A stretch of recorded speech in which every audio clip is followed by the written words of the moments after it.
إله العالمين إمام المرسلين وخاتم النبيين أبي القاسم المصطفى محمد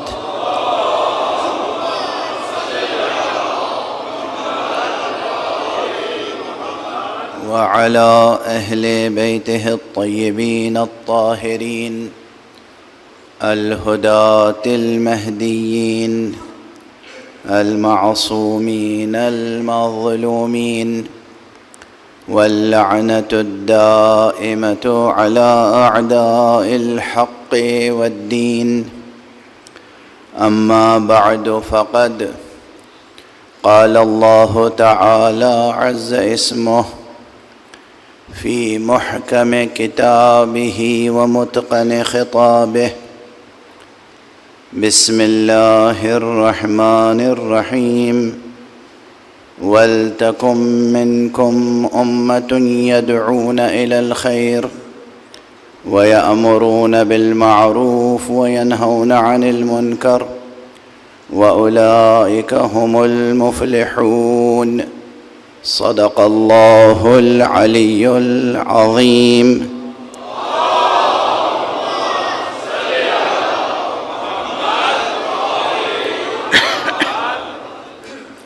ایک اور بلند تر صلوات پڑھ لیں۔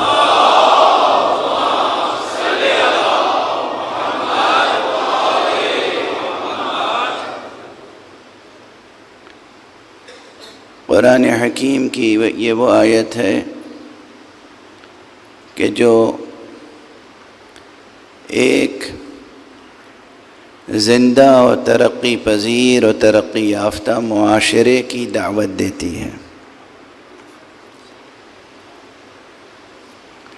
یہ کوئی زندہ معاشرہ ہوتا ہے جو خیر کی طرف بلاتا ہے، یہ کوئی زندہ معاشرہ ہوتا ہے جو اچھائیوں کا حکم دیتا ہے، یہ کوئی زندہ معاشرہ ہوتا ہے جو برائیوں سے روکتا ہے۔ جن معاشروں میں یہ صفتیں نہیں ہوتی وہی معاشرے زوال پذیر، زوال آمادہ، بلکہ زوال کا شکار ہو جاتے ہیں اور قعر پستی میں پہنچ جاتے ہیں، جنہیں مردہ معاشرہ کہا جا سکتا ہے۔ کیونکہ زندگی، خود زندگی، یہ جو میں عرض کر رہا ہوں کہ وہ معاشرے زندہ ہوتے ہیں جو خیر کی طرف اور نیکی کی طرف بلائیں، جسے حیات کہتے ہیں نا، حیات، زندگی۔ زندگی کی فطرت اور زندگی کی خصوصیت یہ ہے کہ وہ اچھائی کو اختیار کرتی ہے، برائی کو رد کرتی ہے۔ آپ پورے عالم فطرت کو دیکھ لیجئے، اس عالم کائنات میں، اس عالم فطرت میں زمین کی خصوصیتیں دیکھیے، درختوں کی خصوصیتیں دیکھیے، حیوانات کی خصوصیتیں دیکھیے، آپ اپنے جسم کی خصوصیت دیکھیے۔ جو چیز جسم کے لیے مفید ہے وہ جسم جذب کرتا ہے، جو چیز اس جسم کے لیے مفید نہیں ہے وہ جسم دفع کرتا ہے۔ جب تک یہ زندہ ہے، اگر یہ جسم زندہ ہے تو اس میں یہ عمل ہوتا رہے گا۔ جو چیز جسم کے لیے مفید ہے وہ جسم قبول کرے گا، جذب کرے گا۔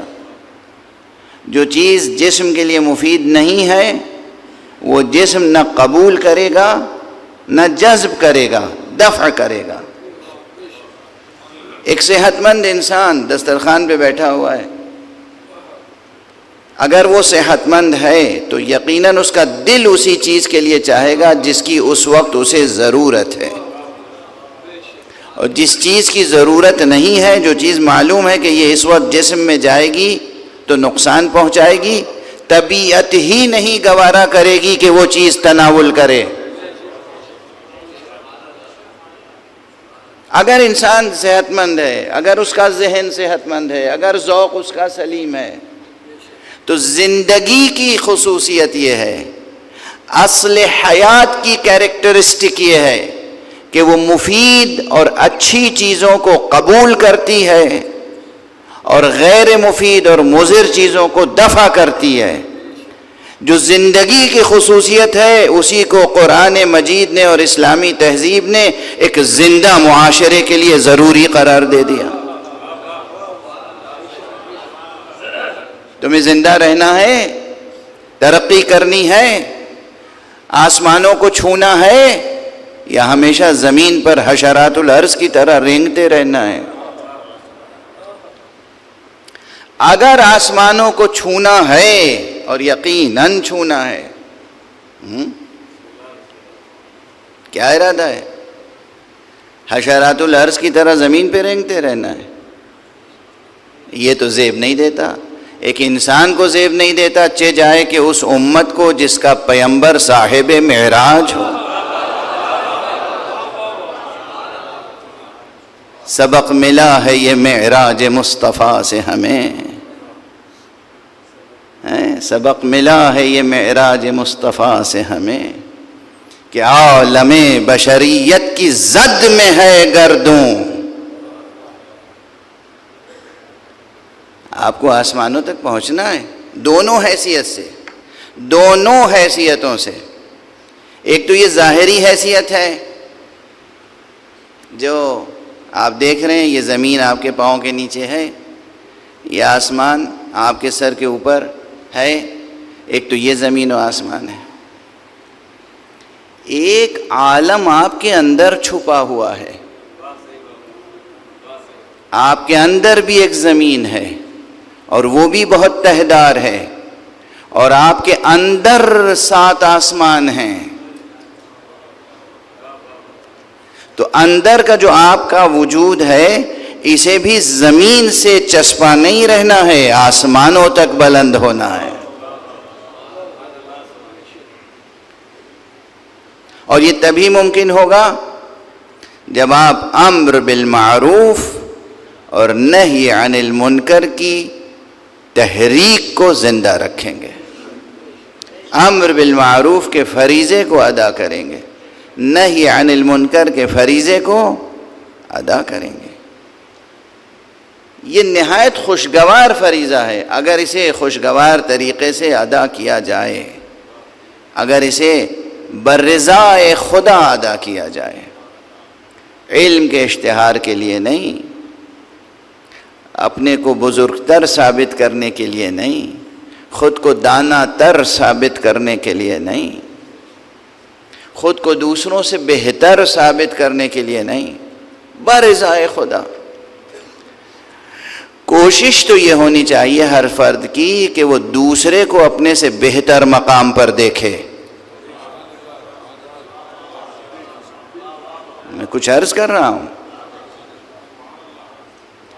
ایک مومن معاشرے اور ایک مسلم معاشرے کی خصوصیت یہ ہونی چاہیے، ایک مرد مسلم کی نفسیات یہ ہونی چاہیے، ایک مرد مومن کی خصوصیت یہ ہونی چاہیے کہ اس کے دل میں جذبہ یہ ہو کہ ہمارا برادر مومن ہم سے بہتر جگہ پر فائز ہو جائے۔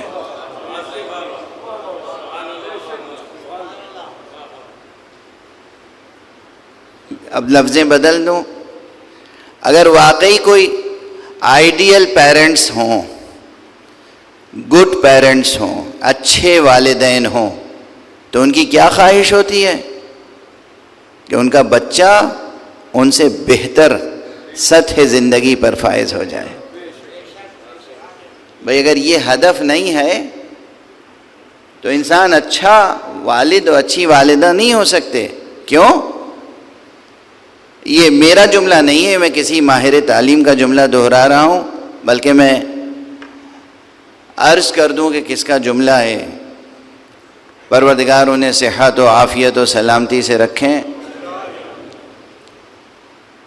میرے بزرگوں میں سے ہیں، میرے شفیق بزرگ ہیں اور بہت اچھے رائٹر رہے ہیں، بچوں کا ادب تخلیق کیا انہوں نے، بچوں کے لیے بہت لکھا، بڑوں کے لیے بہت لکھا، پوری زندگی ایک مثالی ایکٹیوسٹ کے طور پر زندگی گزاری انہوں نے، اور ہم میں سے ہیں، آپ میں سے ہیں جناب سید غلام حیدر صاحب نقوی، دہلی میں تشریف فرما ہیں، اچھے ادیب، اچھے قلمکار اور اچھے بچوں کی فکر رکھنے والے، معاشرے کی فکر رکھنے والے۔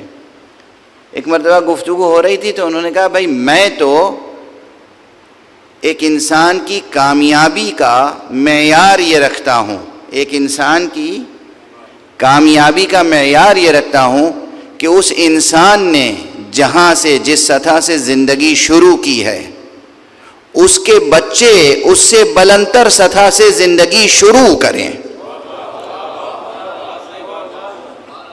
اگر اس کے بچوں نے بھی اسی سطح سے زندگی شروع کی جس سطح سے اس نے شروع کی تھی تو اس نے اپنی زندگی ضائع کر دی، کوئی ترقی نہیں کی۔ کیا خوبصورت بات ہے، کیا بہترین بات ہے۔ جس طریقے سے ہر والدین کے دل میں یہ جذبہ ہونا چاہیے، ہاں یہ ہوتی ہے بڑی شخصیت۔ جس طرح آپ کے سینے میں یہ جذبہ ہونا چاہیے کہ آپ کی اولاد آپ سے بہتر جگہ پر پہنچے، اگر یہی پدرانہ شفقت کا جذبہ دوسرے تمام فرزندان ملت کے لیے پیدا ہو جائے کہ جہاں ہم کھڑے ہیں ہماری امت کا دوسرا فرد ہم سے بہتر جگہ پہ کھڑا ہو جائے، یہ وہ مثالی کردار ہوگا کہ جس کا اجر پروردگار عالم کی طرف سے جو ملے گا آپ اس کا اندازہ نہیں کر سکتے، اندازہ نہیں کر سکتے۔ اور یہ کیسے ممکن ہوگا؟ اس جذبے کا اظہار کیسے ہوگا؟ دوسروں کے لیے بہتر سوچنا۔ دیکھیں بالکل نفسیات بدل جائے گی۔ ایک فرد کو اور ایک معاشرے کو جو گھن اندر سے لگتا ہے، اس گھن کا کیا نام ہے بتائیں گے کوئی مجھے؟ یہ لکڑی میں گھن لگ جاتا ہے، خدا نہ کرے کتاب میں دیمک لگ جاتی ہے، یہ جو کتاب میں دیمک لگتی ہے کتاب کو پاؤڈر بنا دیتی ہے۔ لکڑی میں گھن لگ جاتا ہے تو لکڑی ختم ہو جاتی ہے۔ ایک فرد میں، ایک انسان میں اور ایک معاشرے میں کون سا گھن لگتا ہے؟ جزاکم اللہ، جزاکم اللہ۔ یہ حسد ہے، یہ حسد ہے جو انسان کو خود تباہ کرتا ہے، حاسد کو تباہ کرتا ہے اور معاشرے کو تباہ کرتا ہے، گھروں کو تباہ کرتا ہے، معاشروں کو تباہ کرتا ہے۔ بجائے اس کے کہ آپ حسد کریں، آپ یہ چاہیں کہ دوسرا مجھ سے بہتر ہو۔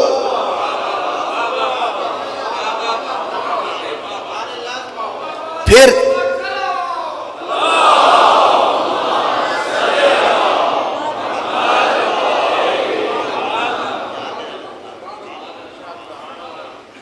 آپ کا بیٹا آپ سے بہتر ہو، آپ کا بھائی آپ سے بہتر ہو، آپ کا دوسرا عزیز آپ سے بہتر ہو، آپ کا دوست آپ سے بہتر ہو۔ جب آپ دوسرے کے لیے بہتری چاہیں گے تو سوچئے کہ پروردگار آپ کے لیے کیا چاہے گا۔ صلوات پڑھ دیجئے محمد و آلہ۔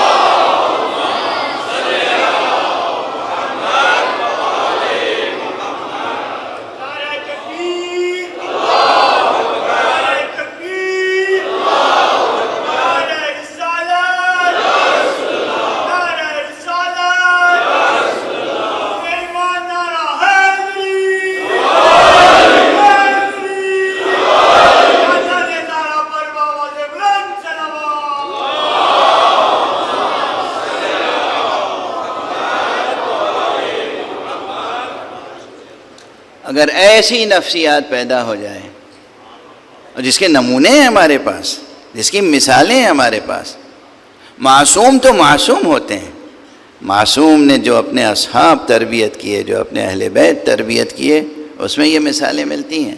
ابھی میں ان مثالوں کی طرف نہیں جاؤں گا، لیکن کچھ مطالب اور عرض کروں گا کہ یہ جو تحریک ہے، یہ جو فریضہ ہے جسے کہتے ہیں امر بالمعروف اور نہی عن المنکر، یہ اہم ترین فرائض میں سے ہے،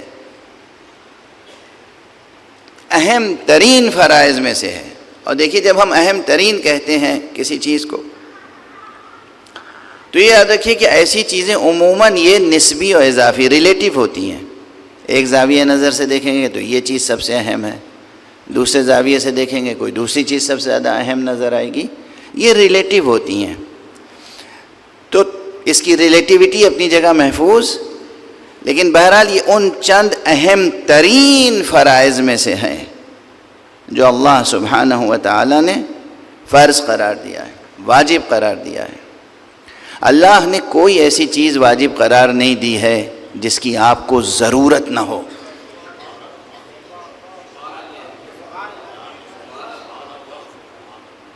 اللہ ہے، ہزار بار صد ہزار بار اس طرح کی رقیق تعبیریں استعمال کرتا ہوں صرف اس لیے کہ بچوں نوجوانوں کو یاد رہ جائیں اور وہ اس میں کسک اور کھٹک پیدا ہو اور سوچیں کہ یہ کیا کہہ دیا انہوں نے۔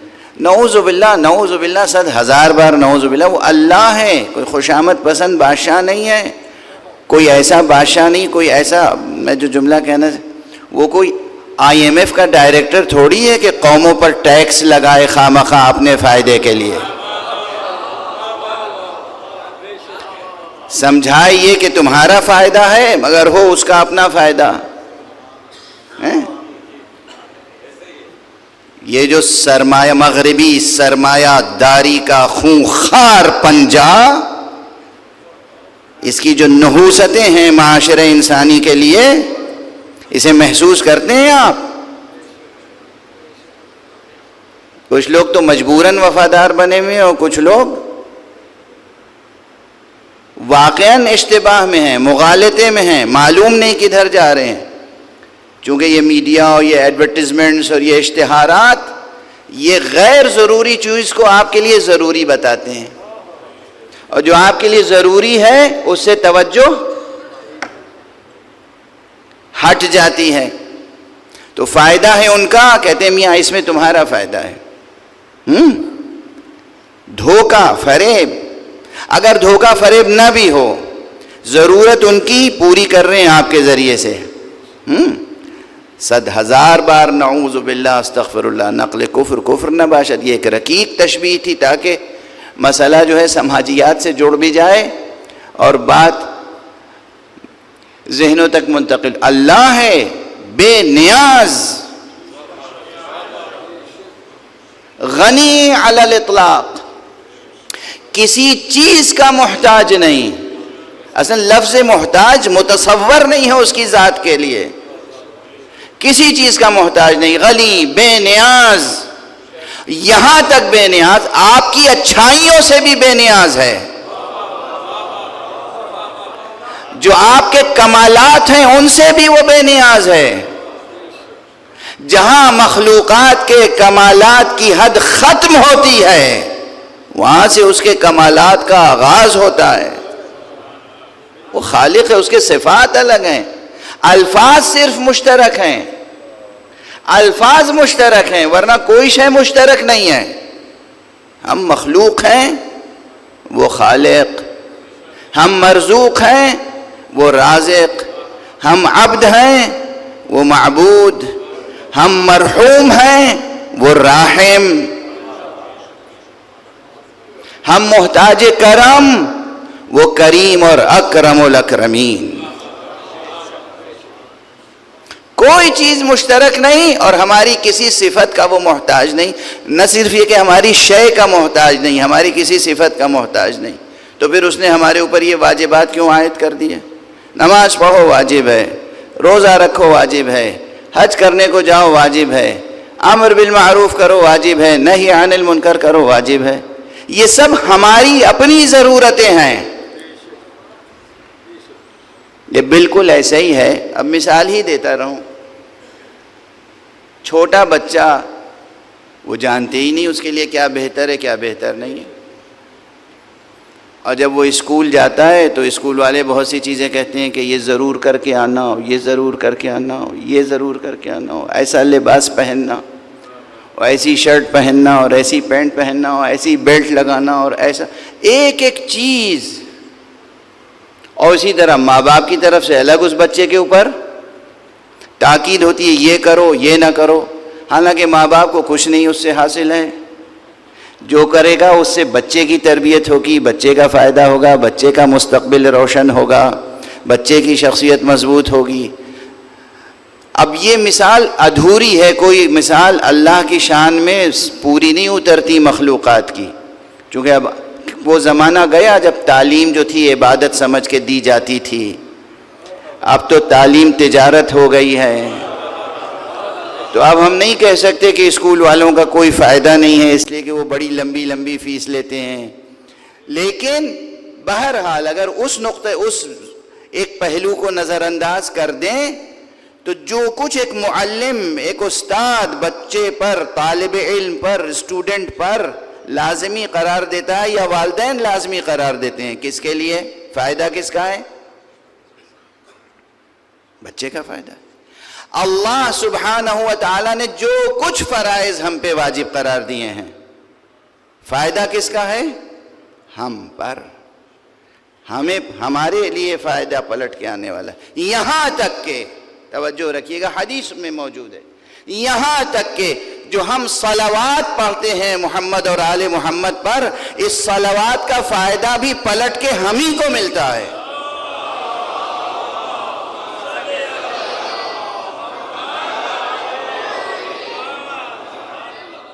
ورنہ ہم کیا، ہماری حیثیت کیا، ہماری زبان کیا، ہم خدا سے دعا کریں گے کہ یا اللہ مصطفیٰ اور اہل بیت مصطفیٰ پہ رحمت نازل کر.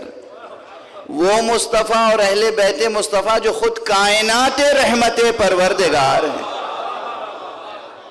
جو خود خلق عظیم پر فائز ہیں اور جو خود رحمت عالمین ہیں. وَمَا أَرْسَلْنَاكَ إِلَّا رَحْمَةً لِلْعَالَمِينَ، ہم نے آپ کو نہیں بھیجا مگر عالمین کے لیے رحمت بنا کر.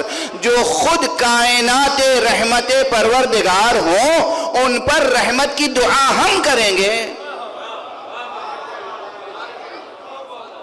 مگر کیوں یہ واجب ہے؟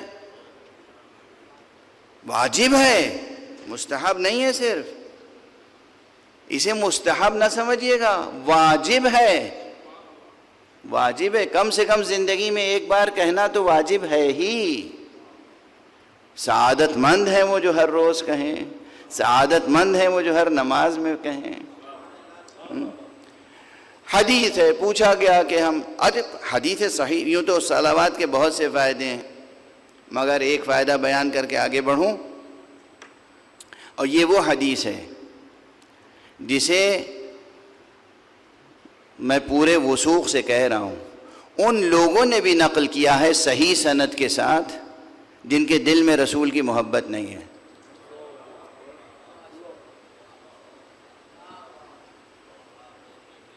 اس کے دلائل ہیں میرے پاس. ان لوگوں نے بھی نقل کیا ہے جو رسول پر صلوات بھیجنا نہیں چاہتے، گوارا نہیں ہے انہیں. ابھی 1400 برس گزر جانے کے بعد بھی اب بھی ایسے لوگ موجود ہیں.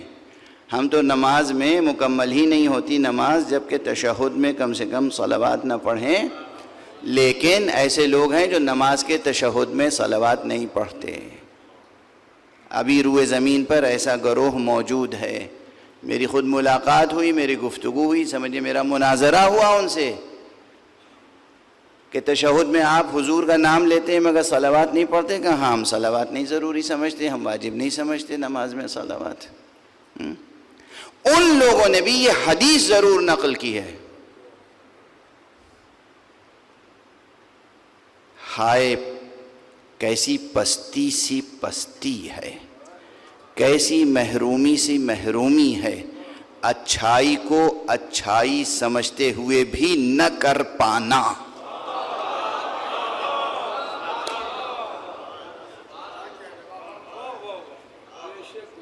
اچھائی کو اچھائی سمجھتے ہوئے بھی نہ کر پانا، یہ نفسیات نہ پیدا ہو گئی. تو وہ جانتے ہیں، انہوں نے حدیث، یہ صحیح السند ان کی کتابوں میں بھی ہے کہ حضور نے فرمایا جو مجھ پر ایک بار صلوات بھیجتا ہے اللہ اس پر 10 رحمتیں نازل فرماتا ہے.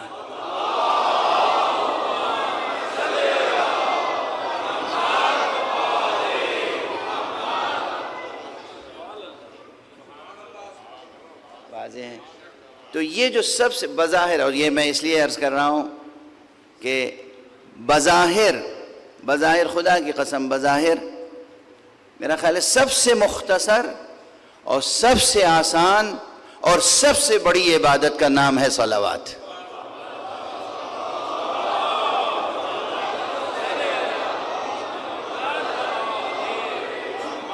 سب سے مختصر، اس سے زیادہ مختصر نہیں ہو سکتی، اس سے زیادہ زبان پہ سبک اور آسان نہیں ہو سکتی اور کوئی شرط نہیں، وضو کر کے صلوات پڑھیے شرط نہیں ہے، یوں باوضو ہمیشہ رہیں بہت اچھی بات ہے، لیکن وضو نہیں ہے تب بھی آپ صلوات پڑھ سکتے ہیں۔ بلکہ ایک شگفتہ سی روایت ہے، اجازت ہو تو پڑھ دوں آپ کے ساتھ، ایک صلوات پڑھیے محمد۔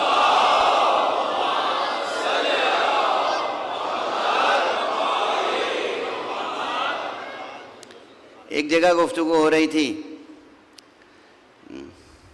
حضرت حذیفہ یمانی، اب میں مختصر عموماً پڑھا کرتا ہوں، تفصیلات یاد ہوتی ہیں تب بھی میں اسے مختصر کر دیتا ہوں۔ حضرت حذیفہ یمانی نام سنا ہے آپ حضرات نے، ضرور سنا ہوگا۔ حضرت حذیفہ یمانی بہت بڑی منزلت کے حامل تھے۔ آپ بتائیے وہ کون ہوگا، وہ کیسا ہوگا جسے رسول اپنے راز بتاتے ہوں؟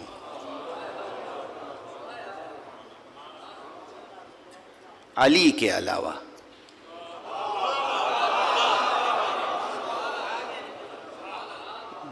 مولا علی کی بات تو بالکل الگ ہے۔ مولا علی علیہ السلام تو جان رسول تھے، نفس رسول تھے، جانشین رسول تھے، وصی رسول تھے۔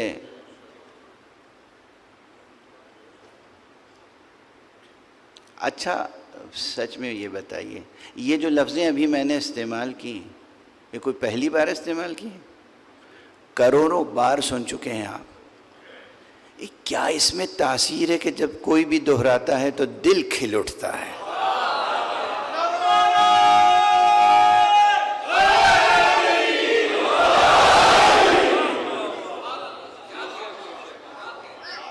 علی جان رسول تھے، علی نفس، کتنی بار سنا ہے آپ نے، شاعروں سے، ذاکروں سے، عالموں سے، خود آپ نے نہ جانے بار کتنی بار دہرایا ہوگا۔ خدا کی قسم کیا کوثر جاری ہے فضائل علی۔ لوگ جیتے ہیں اس ہوس میں، اس حرص میں، اس حب میں، اس خواہش میں، اس تمنا، اس آرزو میں کہ جنت میں جائیں گے تو نہر عسل سے دہن کو شیریں کریں گے، کوثر کا پانی پئیں گے، نہر لبن سے محظوظ ہوں گے۔ ہمارے لیے تو ذکر علی کوثر بھی ہے، نہر لبن بھی ہے، نہر عسل بھی ہے۔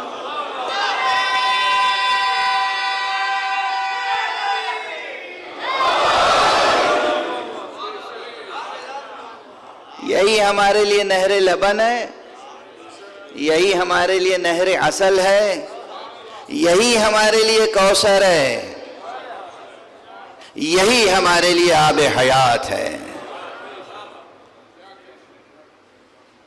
تو مولا علی کی تو بات ہی الگ ہے۔ مولا علی کے علاوہ جن چند افراد کو یہ شرف حاصل تھا کہ حضور کے تھوڑے سے راز حضور نے انہیں بتائے تھے، ان میں سے ایک جناب حذیفہ یمانی تھے، حضور کے وفادار، مولا علی کے وفادار۔ تو جناب حذیفہ یمانی بیٹھے ہوئے تھے، ایک دربار سجا ہوا تھا۔ انہوں نے جو دربار کے راس و رئیس تھے انہوں نے پوچھا، حذیفہ کیسے ہو؟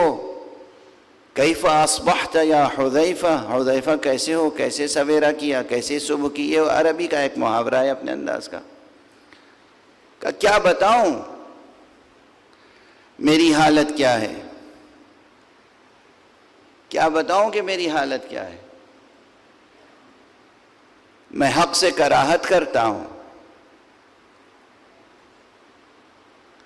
اور بغیر وضو کے صلاۃ ادا کرتا ہوں، میں وہ رکھتا ہوں جو خدا نہیں رکھتا. ایسے ہی 2-3 جملے وہ کہتے گئے.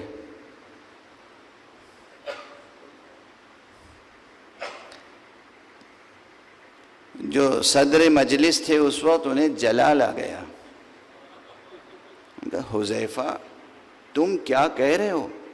میری سمجھ میں نہیں آ رہا. تم نہ ہوتے تو میں ابھی کیا کر ڈالتا. تم حذیفہ تم یہ کیا کہہ رہے ہو؟ اگر تم نہ ہوتے تو میں ابھی مثلا کوڑے برسا دیتا، پتہ نہیں کیا کرتا. ایک دربار میں وہ خاموش بیٹھے ہوئے حذیفہ. اتنے میں جناب مولا کائنات امیر المومنین علی ابن ابی طالب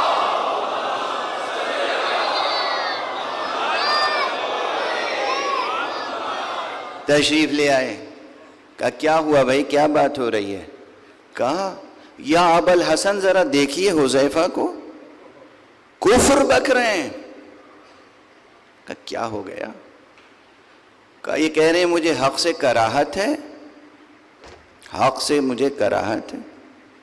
صلاۃ ادا کرتا ہوں بغیر وضو کے، میں وہ رکھتا ہوں جو خدا نہیں رکھتا. کہا اس میں غلط کیا کہہ رہے ہیں؟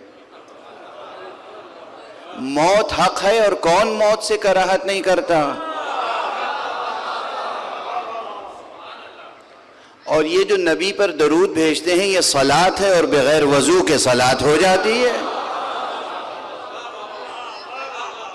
اور بھائی حذیفہ ماشاءاللہ بیوی بھی رکھتے ہیں، بچے بھی رکھتے ہیں. خدا نہ بیوی رکھتا ہے نہ بچے رکھتا ہے، مشکل کیا ہے تمہیں؟ کہا یا ابا الحسن آپ نہ ہوتے تو میں تو ہلاک ہو جاتا. صلوات پڑھ دیجئے محمد.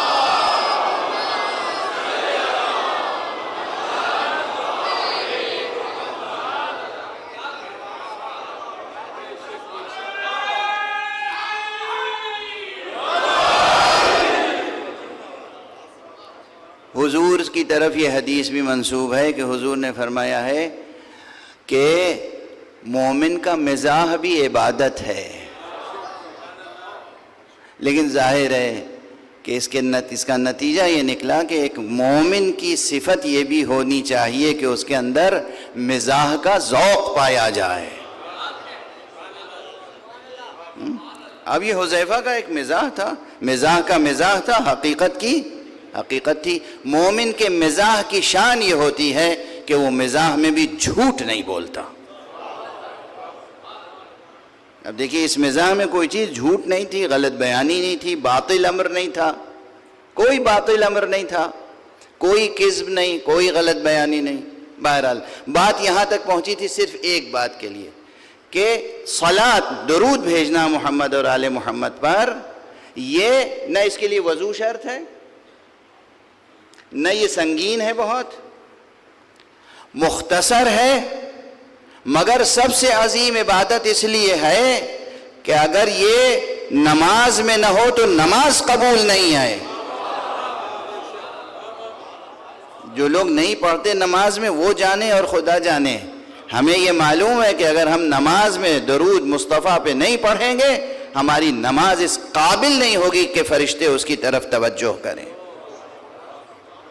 اور پھر یہ وہ عبادت ہے جس کے لیے اللہ نے فرمایا ان اللہ و ملائکتہ یصلون علی النبی یا ایھا الذین آمنوا صلوا علیہ وسلموا تسلیما.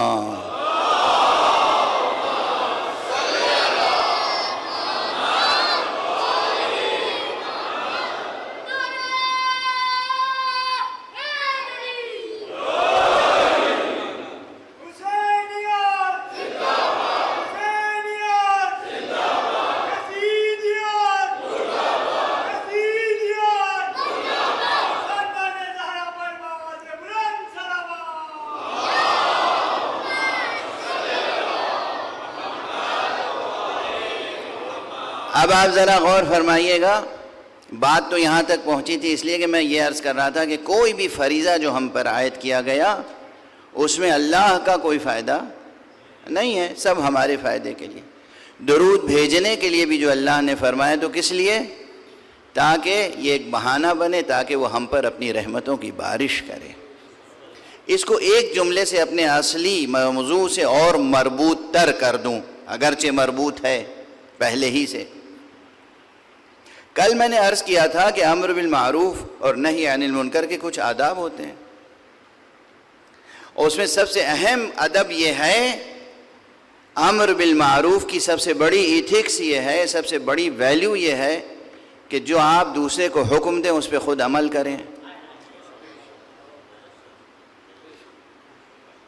آپ دیکھیے کہ خود پروردگار نے اس آیت کریمہ میں اس کی مثال قائم کی۔ صلوات مصطفیٰ صلی اللہ علیہ وآلہ وسلم پر بھیجنا ایک معروف ہے، یہ بھی کیا ہے؟ ایک معروف ہے۔ تو اللہ نے اس مقام پر امر بالمعروف کی خود ایک مثال قائم کی۔ جتنے دوسرے اوامر ہیں ہر جگہ کا، تم نماز پڑھو، تم زکوٰۃ دو، تم روزہ رکھو، تم حج کرو، تمام احکام یہ تم کرو تم کرو تم کرو۔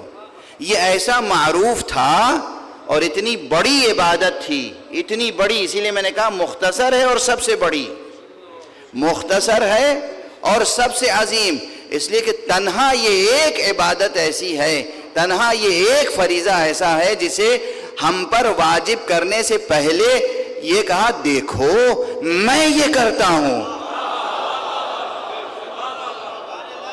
میرے خاص فرشتے یہ کرتے ہیں، تم بھی یہ کیا کرو۔ ایک صلوات پڑھ دیجئے محمد وعلی۔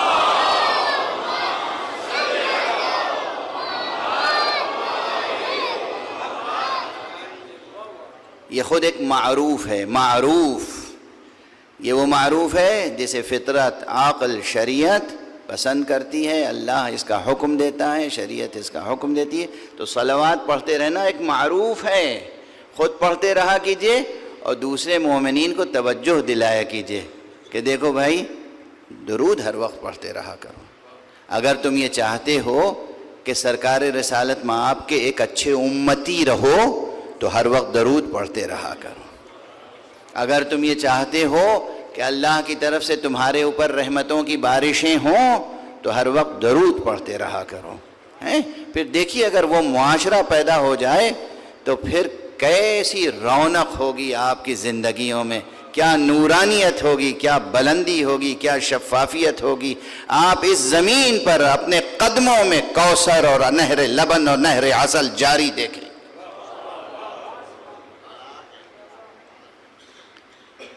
اب بات کو ذرا سا اور آگے بڑھا دوں۔ یہ جو آیت میں نے تلاوت کی وَلْتَكُمْ مِنْكُمْ أُمَّةٌ يَدْعُونَ إِلَى الْخَيْرِ وَيَأْمُرُونَ بِالْمَعْرُوفِ وَيَنْهَوْنَ عَنِ الْمُنْكَرِ، تم میں سے ایک ایسی جماعت ہونی چاہیے کہ جو خیر کی طرف دعوت دے، جو امر بالمعروف کرے، نہی عن المنکر کرے، وَأُولَئِكَ هُمُ الْمُفْلِحُونَ، اور وہی وہ ہیں جو فلاح پانے والے ہیں۔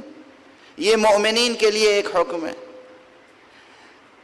اسی قرآن مجید میں سورہ توبہ میں ایک پہچان بتائی گئی ہے منافقین کی، بلکہ ان کی روش، ان کا کردار پہچانوایا ہے۔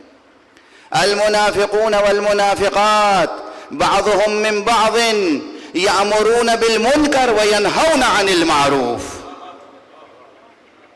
یہ آیت ہے سورہ توبہ میں، المنافقون والمنافقات بعضهم من بعض يأمرون بالمنکر وینہون عن المعروف۔ دیکھو منافق مرد اور منافق عورتیں وہ ہیں جو ایک کا دوسرے سے تعلق ہے، اور ان کی پہچان کیا ہے، ان کا کیریکٹر کیا ہے، ان کی روش کیا ہے، ان کی پالیسی کیا ہے۔ ان کی پالیسی یہ ہے کہ منکر کا امر کرتے ہیں، معروف سے روکتے ہیں۔ تو اس لیے بھی دست ادب، یہ حدیث نہیں بیان کر رہا ہوں، آیت بیان کر رہا ہوں، اس لیے دست ادب جوڑ کے عرض کر رہا ہوں کہ خدا را اگر منافقین سے اپنے کو الگ رکھنا ہے،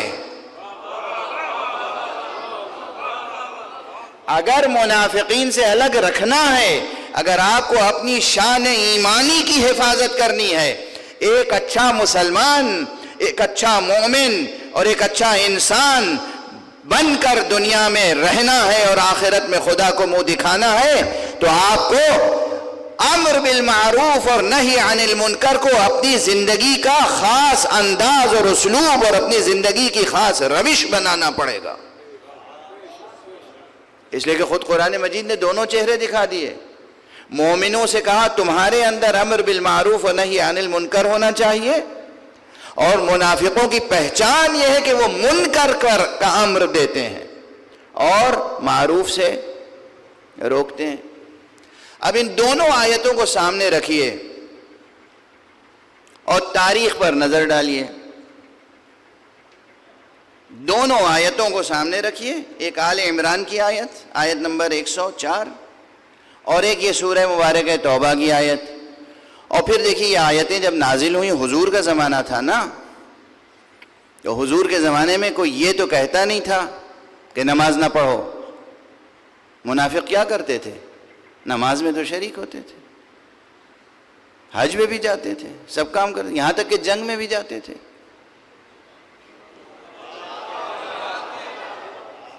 جنگوں میں بھی جاتے تھے.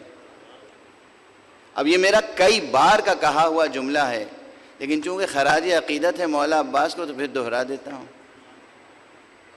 کہ یہ علم جو ہے نا، یہ دست مبارک علی میں تھا. تب بھی اس علم کے نیچے مومن بھی ہوتے تھے، منافق بھی.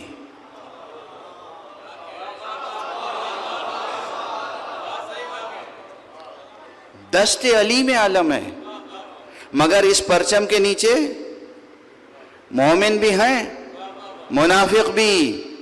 یہ شرف صرف عباس ابن علی کو. جب عباس کے ہاتھ میں یہ علم آیا ہے تو اس کے نیچے جو مجمع تھا ایسا خالص مجمع تھا،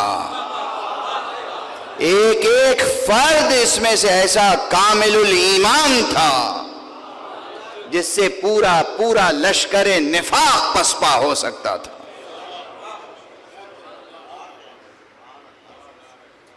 بہرحال تو جو منافقین تھے رسول کے عہد میں، یہ کیا کرتے تھے؟ نماز بھی پڑھتے تھے، حج پہ بھی جاتے تھے، جہاد کے میدان میں بھی پہنچ جاتے تھے. وہ جہاد کریں یا نہ کریں، وہ ٹکیں یا نہ ٹک پائیں، وہ بعد میں دشمنوں سے مل جائیں یا دشمنوں کے لیے مخبری کریں، تھے وہاں موجود منافقین. تاریخ ہے، زندہ تاریخ. حضور کے زمانے میں تو منافقین روکتے کس چیز سے تھے جسے قرآن کہہ رہا ہے کہ یأمرون بالمنکر وینہون عن المعروف؟ خدا کی قسم آپ احسا کریں، جس چیز سے روکتے تھے وہ منافقین وہ دراصل ولایت علی ابن ابی طالب. اس لیے سب سے بڑا معروف تو ہے امر ولایت و امر امامت کی طرف بلانا.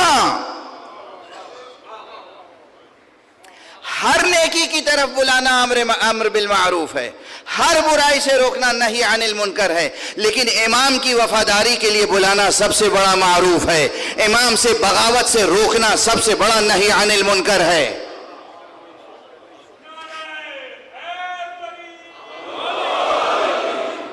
اور امامت کو پہچانوانا، امام کے خصوصیات پہچانوانا، یہ سب سے بڑا امر بالمعروف ہے.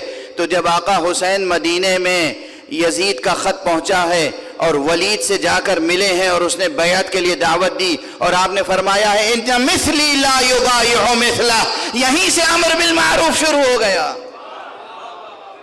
مجھ جیسا اس جیسے کی بیعت نہیں کر سکتا. پورا خطبہ آپ کا امر بالمعروف نہی عن المنکر، پورا خطبہ. جو میں نے عرض کیا تھا، اولاً تو یہ ذہن میں رہے کہ امام معصوم کا کلام دلیل معروف و دلیل منکر بنتا ہے. امام کا کلام، اور عملاً تو آپ نے کیا ہی ہے.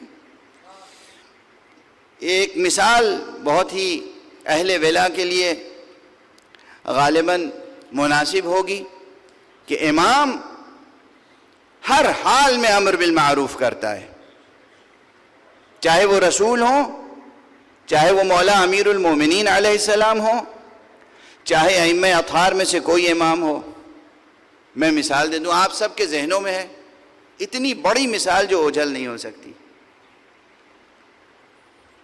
جنگ کے میدانوں میں، جنگ تو جنگ ہے نا، پھر دشمن للکار رہا ہے، آپ جائیے دشمن کو ختم کر دیجئے، جہاد ہو جائے گا۔ لیکن امام جب جاتے تھے تو صرف یہ نہیں کرتے تھے کہ دشمن آیا ہے اس پہ تلوار چلا دی، جب بھی میدان میں جاتے تھے پہلے دعوت اسلام دیتے تھے۔ یہ کیا ہے؟ امر بالمعروف۔ میدان جہاد میں امر بالمعروف، ہر میدان میں علی کا یہی کارنامہ تھا، لیکن بطور خاص خندق کا تو ماحول ہی عجیب تھا نا۔ جنگ خندق میں کیا ہوا تھا؟ بھئی مسلمانوں نے خندق کھودی تاکہ دشمن ادھر سے ادھر نہ آنے پائے، کتنی کوششیں ہوئی، بھوکے رہ کر، روزے کے عالم میں پیٹ پہ پتھر باندھ کر، یہ سب تاریخوں میں ہے۔ تو کتنی محنت مشقت کے بعد خندق کھودی گئی اور اہتمام ہوا، اور پھر بھی ایک دشمن جو ہے وہ خندق پار کر کے آ گیا، اور صرف آیا نہیں بلکہ آنے کے بعد للکارنا شروع کیا، اور للکارا بھی ذرا رقیق لہجے میں، نازیبا انداز سے۔ اور یہاں کیفیت کیا تھی؟ فرزندان توحید، عاشقان رسول، سب کی کیفیت کیا تھی؟ کیا خوف طاری تھا۔ تاریخ میں ہے، جو تاریخ میں ہے پڑھ کے آگے بڑھ جاتا ہوں، ایسی خاموشی تھی کہ جیسے سروں پر پرند بیٹھے ہوئے ہوں، طائر بیٹھے ہوئے ہوں۔ اب وہ پتہ نہیں طائر تھے یا طائر روح جو ہے وہ یہاں پر آ کر متمکن ہو گیا تھا۔ بہرحال اس نے مزید گستاخی کی۔ ارے تمہارا عقیدہ ہے جو مر جائے گا وہ جنت میں جائے گا، جو فتح یاب ہوگا، کامیاب ہوگا، اسے غازی کہا جائے گا، پھر بھی تم نہیں آتے۔ یہاں تک گستاخی بڑھی کہ آنے کے بعد اس نے اپنا نیزہ اس خیمے میں چبھو دیا کہ جس میں حضور علیہ السلام تشریف فرما تھے۔ یعنی جتنے اسباب تھے غیظ و غضب کے وہ سب مجتمع، گستاخی کر رہا ہے، اور رحمت عالم کو غیظ آ گیا، حضور کو غیظ آ گیا۔ آپ نے فرمایا من لہذا القلب، کون ہے جو اس قلب کے لیے جائے۔ اس کے بعد امیر المومنین نکلے۔ تفصیلات تو سنتے رہتے ہیں نا میں اب زیادہ دیر تک سب آپ کے ذہنوں میں ہے۔ تشریف لے گئے تو کیا کیا؟ روا ہوتا، جائز ہوتا، بجا ہوتا اگر جاتے ہی ایک وار میں ختم کر دیتے۔ اتنے اسباب تھے، حضور کو غیظ آ چکا ہے، گستاخیاں کر چکا ہے، خیمے میں نیزہ چبھ ہو چکا ہے، اس کے بعد بھی جاتے ہیں اور کہتے ہیں کہ بھئی میں نے سنا ہے کہ تو 3 سوالوں میں سے کوئی ایک سوال ضرور قبول کر لیتا ہے۔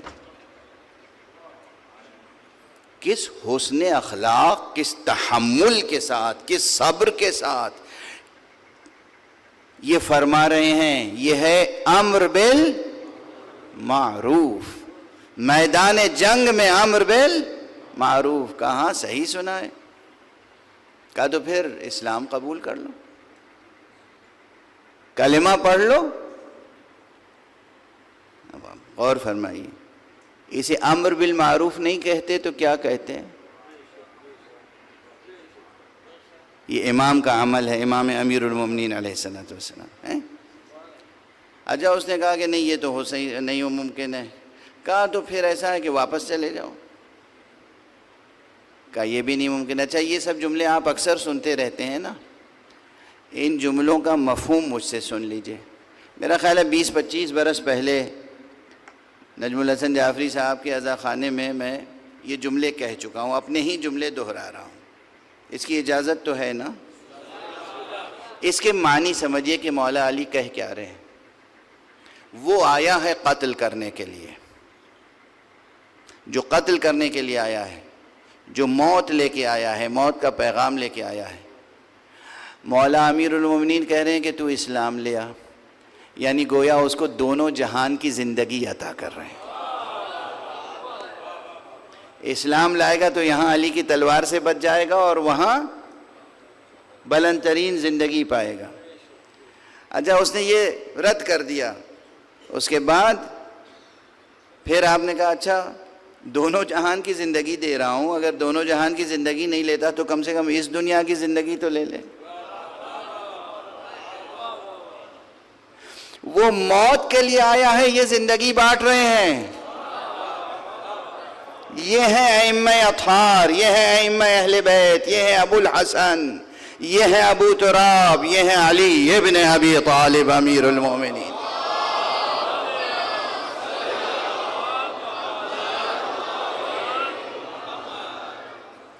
اس نے یہ بھی تسلیم نہیں کیا تو پھر اب کیا گنجائش تھی؟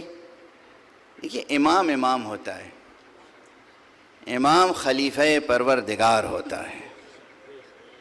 پروردگار نبی، رسول، اللہ کی طرف سے آنے والے اور اللہ کی طرف سے آنے والے نصب کیے جانے والے امام، یہ آخری حد تک، امکان کی آخری حد تک کوشش کرتے ہیں کہ انسان فیض ربوبیت سے مستفیض ہو جائے،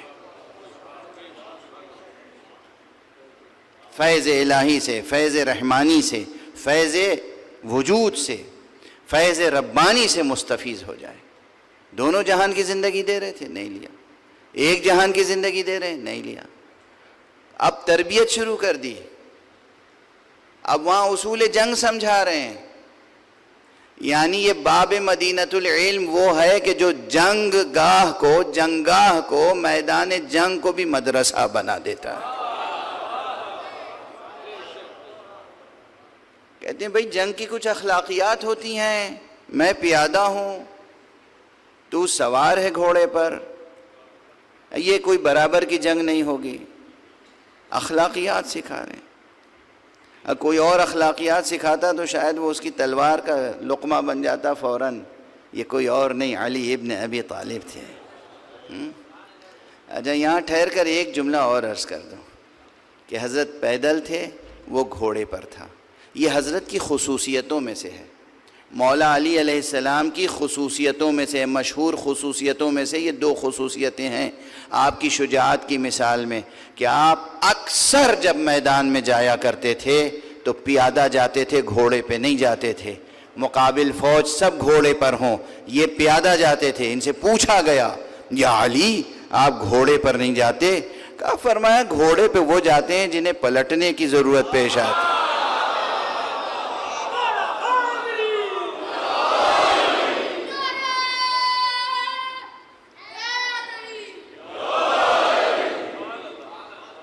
تو میدان خندق میں بھی یہی تھا، آپ پیادہ تشریف لے گئے تھے، تلوار اٹھائی چلے گئے، اب وہ گھوڑے پر ہے۔ دوسری خصوصیت بھی تھی حضرت کی، آپ کی جو زرہ تھی، زرہ دیکھی ہے آپ نے؟ جو بچے ہیں انہوں نے نہیں دیکھی ہوگی تو میوزیمز میں لے جا کے دکھا دیجیے گا زرہ کیا ہوتی ہے۔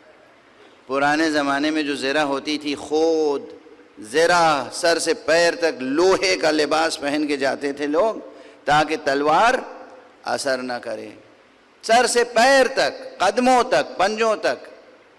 مولا علی کیسے جاتے تھے؟ صرف سینے پر ایک لوہے کا ٹکڑا ہوتا تھا زرہ کے طور پر، پشت پہ کچھ بھی نہیں۔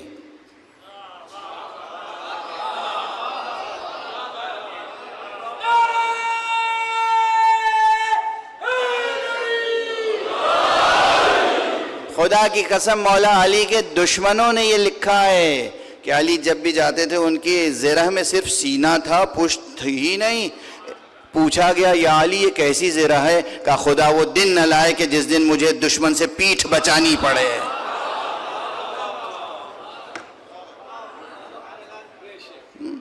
یہ تھے علی۔ یہ علی اس شجاعت کے باوجود میدان جنگ کو بدل دیا مدرسے میں۔ میدان جنگ میں دشمن کے ساتھ پہلے کیا کر رہے ہیں؟ امر بالمعروف اور پھر نہی عن المنکر۔ میں پیادہ ہوں، تو گھوڑے پہ سوار ہے، غیر کچھ اخلاقیات ہوتی ہیں جنگ کی، کچھ جواں مردی کے تقاضے ہوتے ہیں۔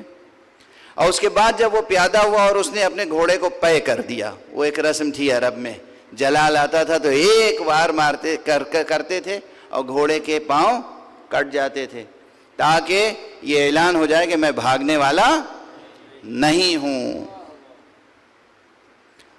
گھوڑا لے کے آتے تھے بھاگنے کے ارادے سے، جب ایسے ہی جوش آ جاتا تھا تو گھوڑے کے پاؤں کاٹتے تھے۔ علی وہ تھے جو گھوڑا لے ہی کے نہیں آتے تھے، تاکہ تمہیں یقین رہے کہ یہ کون بہادر آ رہا ہے۔ اس نے گھوڑا طے کر دیا۔ اب تو موقع تھا نا کہ بس ایک وار میں ختم کر دیں۔ اب بھی روایتوں میں ہے کہ رد و بدل ہوتی رہی، تھوڑی دیر تک رد و بدل ہوئی۔ اس نے ایک ضرب لگائی، انہوں نے وہ ضرب سے بچایا اپنے کو، پھر انہوں نے ضرب لگائی، اس نے اپنے کو ضرب سے بچایا۔ میں کہہ رہا ہوں کہ مکمل مدرسہ تھا۔ بتا رہے تھے کہ اہل عرب جسے سب سے بڑا پہلوان سمجھتے ہیں، وہ آج مجھ سے فن سیکھ رہا ہے کہ جنگ کرتے کس طرح سے ہیں۔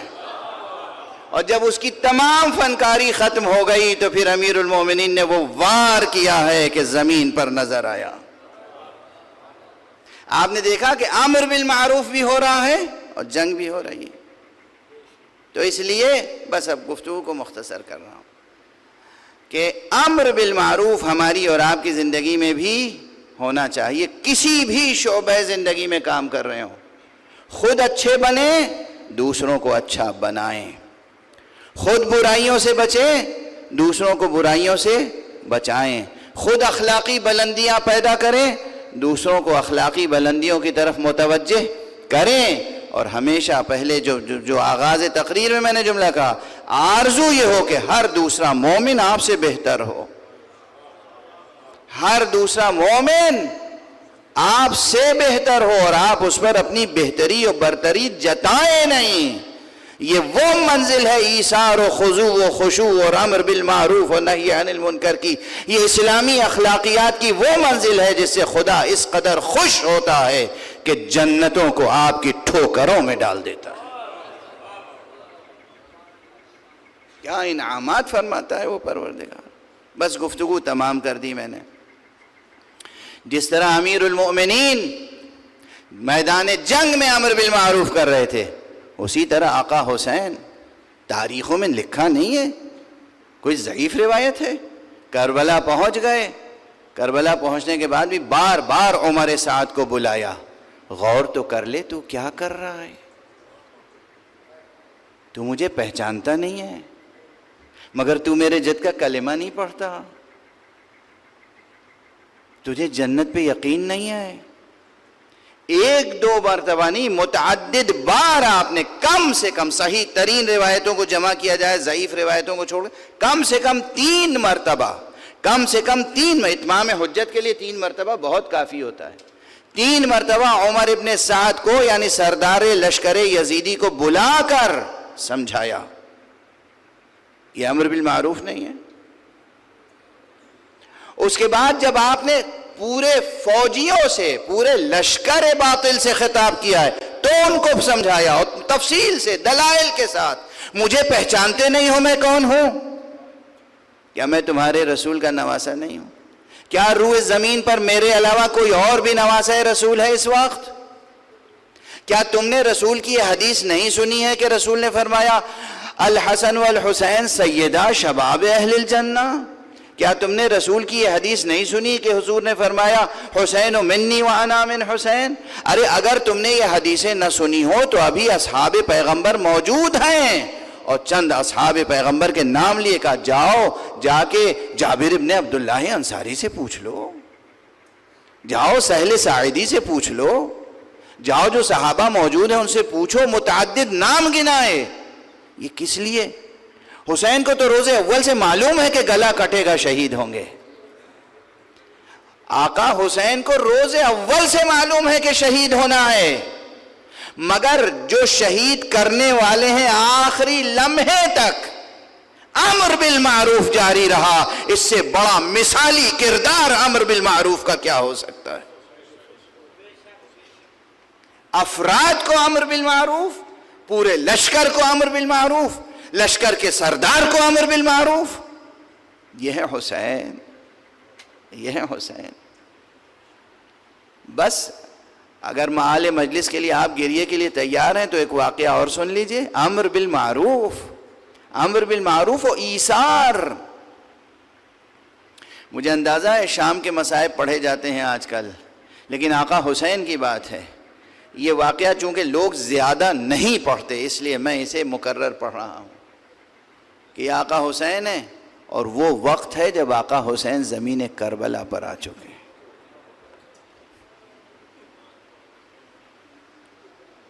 وہ وقت ہے جب زین سے زمین پر آ چکے ہیں۔ آپ کا عمامہ لہو سے تر ہے، پیشانی زخمی ہے، چہرے پر اصغر کا لہو ہے، آپ کی عبا، آپ کی قبا، آپ کا پیرہن اکبر اور قاسم کے لہو سے تر ہے۔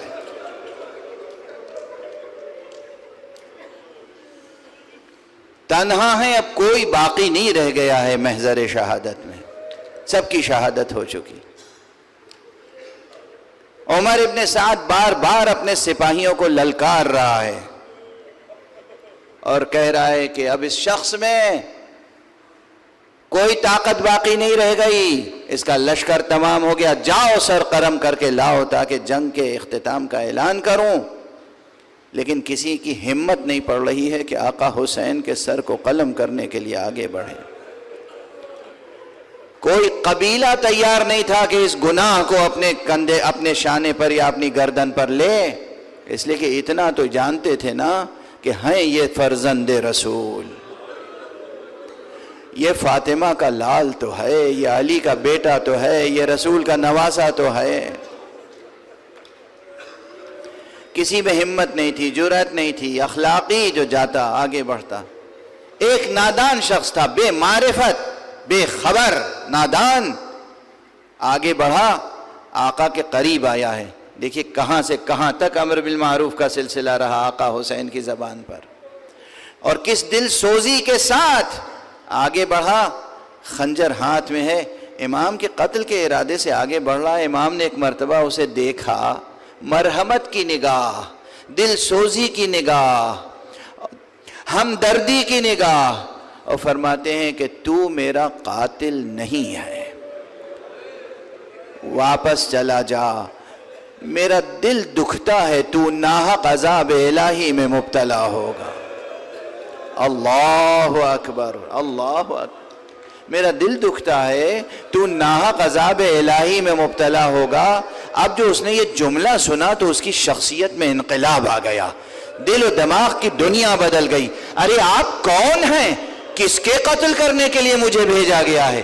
اس عالم میں کہ آپ خود لہو لہان ہیں، آپ کو اپنی فکر نہیں ہے، میرے لیے دل میں درد ہے،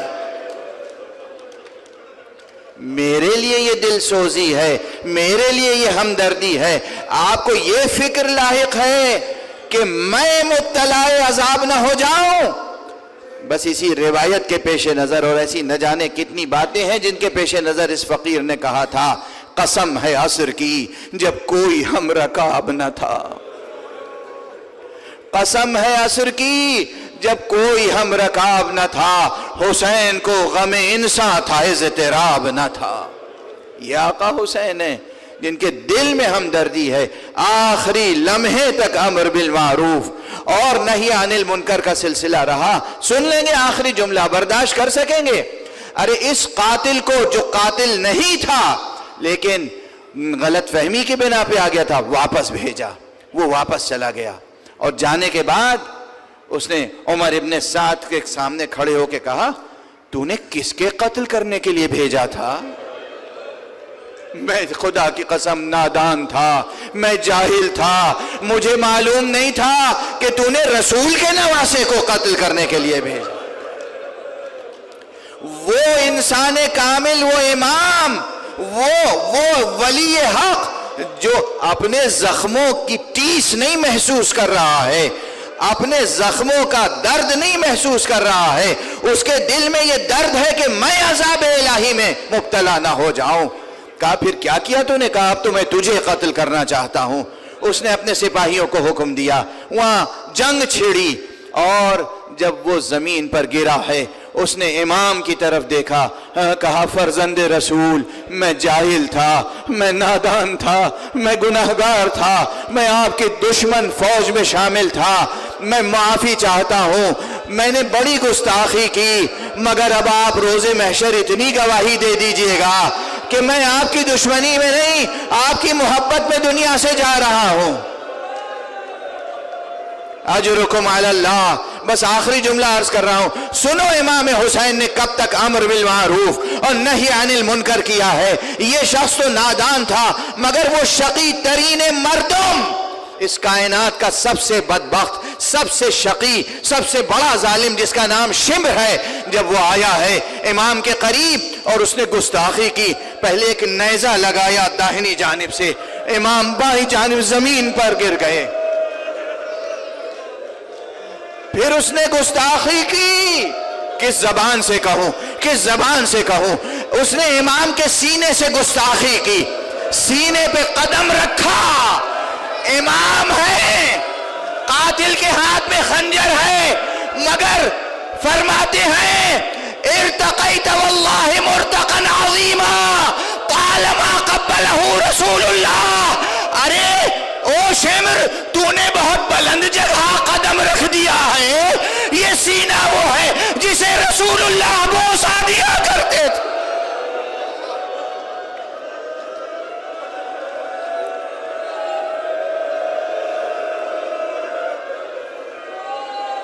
آپ کا یہ فرمانا ذرا سوچنا، دلوں پہ ہاتھ رکھ کے سوچنا، دلوں پہ ہاتھ رکھ کے سوچنا۔ فرما رہے ارتقیت واللہ مرتقا عظیما، تو نے بہت بلند جگہ قدم رکھ دیا ہے۔ یہ امر بالمعروف بھی ہے، نہی عن المنکر بھی ہے۔ پھر فرمانا طالما قبلہ رسول اللہ، ارے اسے رسول بوسا دیا کرتے تھے۔ انا للہ و انا الیہ راجعون، رضا بقضائہ و تسلیما لامرہ۔ ہمارا سلام آقا حسین پر، صلی اللہ علیہ یا ابا عبداللہ، صلی اللہ علیہ یا ابن رسول اللہ۔ پروردگار معبود، ہماری اس مختصر سی مجلس عزا، اس عبادت عزا کو قبول فرما۔ پروردگار ہمارے سینوں میں چراغ توحید روشن رہے۔ پروردگار معبود ہمارے ہاتھوں میں ہمیشہ دامان ختم نبوت رہے۔ پروردگار ہمارے قدم ہمیشہ صراط مستقیم ولایت پہ گامزن رہیں۔ معبود ہماری ملت میں، ہماری امت میں تہذیب امر بالمعروف و نہی عن المنکر کو پروان چڑھا دے۔